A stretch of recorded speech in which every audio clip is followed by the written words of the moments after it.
Hi children, welcome to RK maths. అయితే ఈరోజు మనం 9th మ్యాథ్స్ ఈఎంటిఎం పరంగా వీడియో 2 లైన్స్ అండ్ యాంగిల్స్లో పార్ట్ 2 రేఖలు మరియు కోణాల్లో పార్ట్ 2 మనము చూద్దాం. ఆల్రెడీ ఇంతవరకు మనము ఈ లెసన్లో భాగంగా బిందువు, రేఖాఖండము, బిందువు పాయింట్, లైన్ సెగ్మెంట్ రేఖాఖండము, లైన్ ఆర్ స్ట్రైట్ లైన్ సరళ రేఖ, యాంగిల్ కోణము, types of angles zero angle శూన్యకోణము, ఎక్యూట్ యాంగిల్ అల్పకోణము, రైట్ యాంగిల్ లంబకోణము, అబ్ట్యూస్ యాంగిల్ అధిక కోణము, లీనియర్ యాంగిల్ సరళ కోణము 180 degrees, రిఫ్లెక్స్ యాంగిల్ పరావర్తన కోణము more than 180 less than 360, complete angle సంపూర్ణ కోణము 360 degrees నేర్చుకున్నాం. మరియు కోణాల యొక్క జతలు పెయిర్స్ ఆఫ్ యాంగిల్స్ నేర్చుకున్నాం. కాంప్లిమెంటరీ యాంగిల్స్ పూరక కోణాలు 90 degrees అవ్వడం, సప్లిమెంటరీ యాంగిల్స్ సంపూరక కోణాలు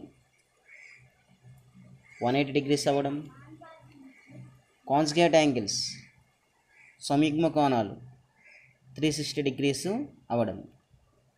అయితే ఈరోజు ఇంకా మనము లీనియర్ పెయిర్ రేఖీయ ద్వయం నేర్చుకున్నాము.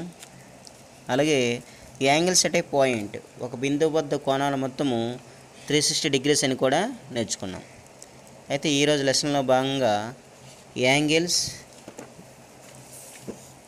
ఇన్ ఇంటర్సెక్టింగ్ లైన్స్ గురించి నేర్చుకోవాలి. ఇంకా మరికొన్ని విషయాలు కూడా నేర్చుకోవాలి. దీనికంటే ముందు when two lines are drawn in the same plane, only one of the following three situations is possible. We know that is, the two lines may intersect at one point. ఆ రెండు లైన్లు కూడా ఒక బిందువు వద్ద మీట్ అవుతాయి. అది చూడండి ఈ విధంగా ఉంటాయి. The two lines may not intersect, that means they are parallel. ఆ రెండు intersect కాకపోతే parallel అవుతాయి. The two lines may be coincident, that means actually both are same. ఆ రెండు కూడా ఒకదానితో ఒకటి కలిసి ఉన్నట్లయితే, డిపెండ్ అయినట్లయితే వాటిని డిపెండెంట్ లైన్స్ లేదా కోఇన్సిడెంట్ లైన్స్ అని అంటాం. ఇప్పుడు మనం లైన్స్ ఇంటర్సెక్టింగ్ అయితే అక్కడ ఏర్పడే కోణాలు ఎలా ఉంటాయి, అక్కడ ఏర్పడేటువంటి యాంగిల్స్ ఎలా ఉంటాయి చూద్దాం. చూడండి, ఇక్కడ 2 లైన్స్ ఉన్నాయి. PQRS అనే 2 లైన్స్ O అనే పాయింట్ వద్ద మీట్ అయ్యి, ఇలా మీట్ అవ్వడం వల్ల ఇక్కడ చూడండి, ఇక్కడ ఎన్ని యాంగిల్స్, సింగిల్ యాంగిల్స్ ఎన్ని ఫామ్ అయ్యాయి? ABCD 4 యాంగిల్స్ ఫామ్ అయ్యాయి. అయితే ఇక్కడ ఈ ఫిగర్లో చూసుకున్నట్లయితే angle POS, angle ROQR opposite angles with same vertex and have no common arm. ఇక్కడ చూసినట్లయితే ఇక్కడ angle A and angle C ఎలా ఉన్నాయి? ఆపోజిట్గా ఉన్నాయి, ఎదురెదురుగా ఉన్నాయి. శీర్షానికి అక్కడ ఉన్నటువంటి O అనే వెర్టెక్స్కి ఆపోజిట్గా అభిముఖంగా ఉన్నాయి. ఇలాగ ఉన్నటువంటి యాంగిల్స్ ఏమవుతాయి మీరు ఆలోచించగలరా? వీటిని మనం వెర్టికల్ ఆపోజిట్ యాంగిల్స్ అంటాం. సమ్ టైమ్స్ సింపుల్గా మనం వెర్టికల్ యాంగిల్స్ అంటాం. వెర్టికల్ యాంగిల్స్ అనొచ్చు, వెర్టికల్లీ ఆపోజిట్ యాంగిల్స్ అంటాం.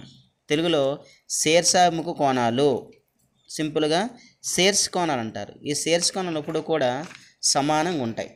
అంటే ఈ విధంగా రెండు లైన్స్ ఒక బిందువు వద్ద మీట్ అవ్వడం వల్ల మనకి 4 యాంగిల్స్ అవుతాయి. 4 యాంగిల్స్లో 2 pairs of vertical opposite angles ఈక్వల్గా ఉంటాయి. అది ఎలాగో మనం ఈజీగా చెప్పొచ్చు. ఇక్కడ A అండ్ B ఈ రెండు కూడా ఏ యాంగిల్స్ మనకు తెలుసు. ఏ యాంగిల్స్ అయ్యి ఈ రెండు కూడా మనకి లీనియర్ పెయిర్ రేఖీయ ద్వయం తెలుసు. ఎందుకంటే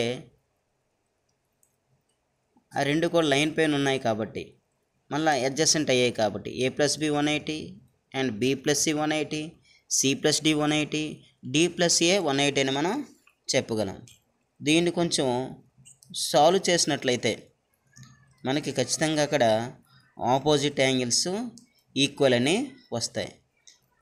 ఇది మనకి థియరం 4.1 పేజ్ నెంబరు 80లో ఉన్నది. అది ఒకసారి చూడండి. సింపుల్గా మనం ఇప్పుడు ఏం చేద్దామంటే ఒక యాంగిల్ తీసుకొని మనం ప్రూవ్ చేద్దాం. యాంగిల్ తీసుకుని ఎగ్జాంపుల్ ప్రూఫ్ చేద్దాం.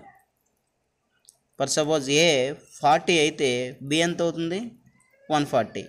And B and C are linear pair. So B 140, C is 40. చూడండి ఎక్కడే వచ్చింది. ఏ ఎప్పుడైతే మనకి 40 అయిందో సి కూడా ఆటోమేటిక్గా 40 డిగ్రీస్ అయింది. సి ప్లస్ డి మళ్ళీ linear pair. So C 140, C 40. So D is also 140 degrees. So here B and D are equal. కాబట్టి మనం వెర్టికల్ ఆపోజిట్ యాంగిల్స్ ఈక్వల్ అని మనం చెప్పొచ్చు. ఇది ఒకటి మనం నేర్చుకోవాలి. మనం ఆల్రెడీ నేర్చుకున్నాం. మరి ఇంటర్సెక్ట్ లైన్స్లో భాగంగా ఒక 2 లైన్స్ని వేరొక లైను చూడండి పక్కన ఫిగర్ ఇవ్వడం జరిగింది. ఈ ఫిగర్లో ఎంఎన్ లైన్స్ని ఎల్ అనే లైను 2 డిస్టెన్స్ పాయింట్స్ వద్ద ఇంటర్సెక్ట్ చేసింది, ఖండించింది. అప్పుడు ఎల్ఎన్ లైన్ ఏమంటారు? మనం ఆల్రెడీ ఇంతకుముందు చాలాసార్లు నేర్చుకున్నాం. ఒకసారి గుర్తొచ్చిందా? చూడండి ఫిగర్ చూపిస్తున్నాను. ఎస్, మీకు గుర్తొచ్చి ఉంటుంది. దీన్ని ట్రాన్స్వర్సల్ త్రికరేఖ అంటాం. సో ఇప్పుడు లైన్స్ అండ్ ఏ ట్రాన్స్వర్సల్ వల్ల ఇక్కడ చూడండి ఎన్ని యాంగిల్స్ ఫామ్ అయ్యాయో. 1 2 3 4. At point 4 angles and at Q 4 angles. Total 8 angles అక్కడ సింగిల్ యాంగిల్స్ అక్కడ ఫామ్ అయ్యాయి. మరి ఇలా అయిన సందర్భంలో మీకు ఒక ఐడియా వచ్చి ఉంటుంది. ఆల్రెడీ ఒక థియరం మనకు ఉంది, కరస్పాండింగ్ యాంగిల్స్ థియరం అని. అది యాక్సిమ్. యాక్చువల్గా యాక్సిమ్ ఆఫ్ కరస్పాండింగ్ యాంగిల్స్ అంటే అదొక స్వీకృతం.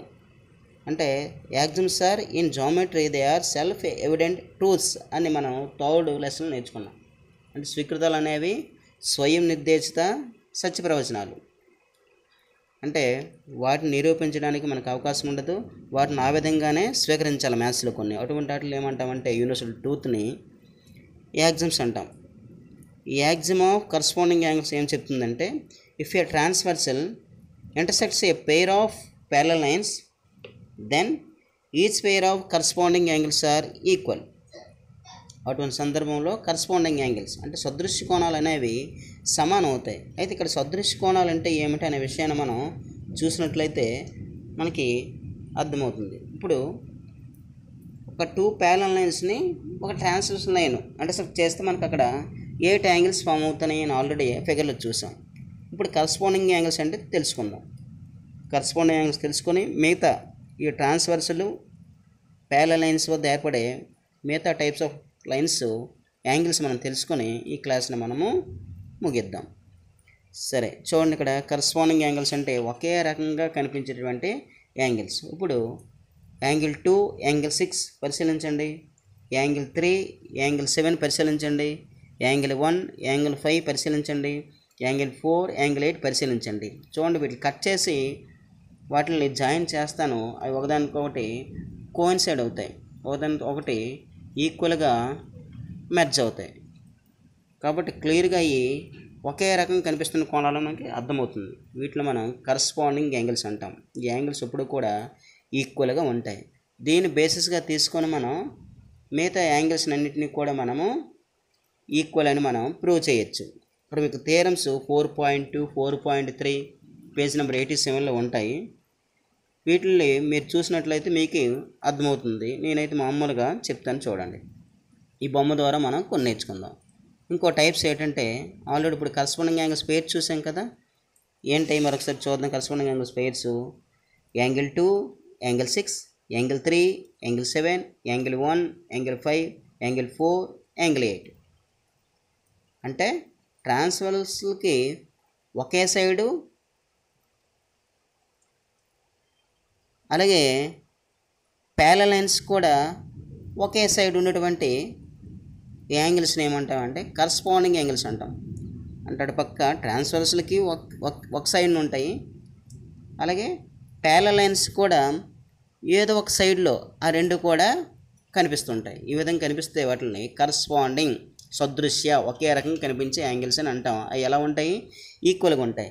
ఇప్పుడు ఇంకో రకం యాంగిల్ చూసినట్లయితే ఇక్కడ చూడండి, ఎక్స్టీరియర్ యాంగిల్స్ 4 ఉన్నాయి, ఇంటీరియర్ యాంగిల్స్ 4 ఉన్నాయి. మరి ఎక్స్టీరియర్ యాంగిల్స్ ఏమిటి?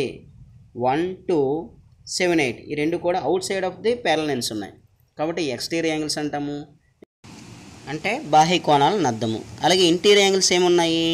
3, 4, 5, 6 వీటిని ఇంటీరియర్ యాంగిల్స్ అంటే ఈ 4 కూడా ఎలా ఉన్నాయి? ప్యారలల్ లైన్స్కి లోపల భాగంలో ఉన్నాయి.